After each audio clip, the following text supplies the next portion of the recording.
Tem percepção que na Aruba nós estamos conhecendo um aumento de casos de câncer no Departamento de Salubridade Pública. Tem dois registros para medir aqui. Um também é caso novo e outro também é pessoa que faleceu de maleza aqui.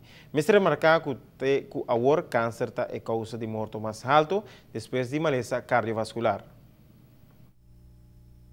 É tipo de câncer que nós registramos mais rápido, cerca de gente morrer, é câncer de peito. E para gente homem que é câncer de próstata. O que nós sabemos que no último ano também está com o câncer de peito, por exemplo, também começa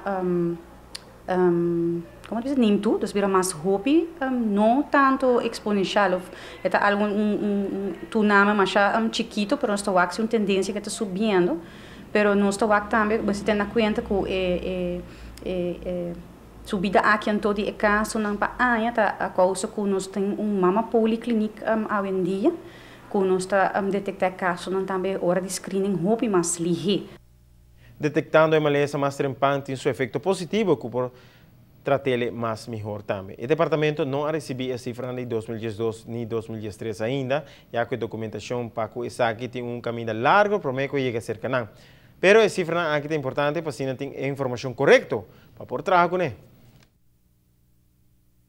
Com dois, nós podemos medir ora quanto gente está, em verdade, viva com câncer, de caso de que nós registrar incidência, de caso não novo. Para nós é importante sobre ter uma vista que o qual está necessário para não evitar, mas por ajuda barra a cifra não aqui back. Dado toch um tique mais consciente que momento vou por raio câncer. Pero não somente sei, é importante também para nós sobre que a gente viva mais largo também no lugar, pero saudável, sobre que hoje em dia nos cuidamos assim bom na Aruba com gente por aí câncer, pero viva anos na largo com um bom tratamento. Pero aqui que sabe que tem gevolg na a qualidade de vida da pessoa também atrás.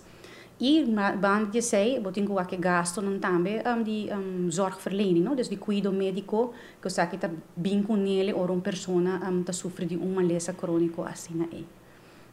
Então aqui na cifra não conosco use agora para planear o ak, para pronosticar que que tá vai ter situação aqui par de anos enquanto câncer de geval aqui.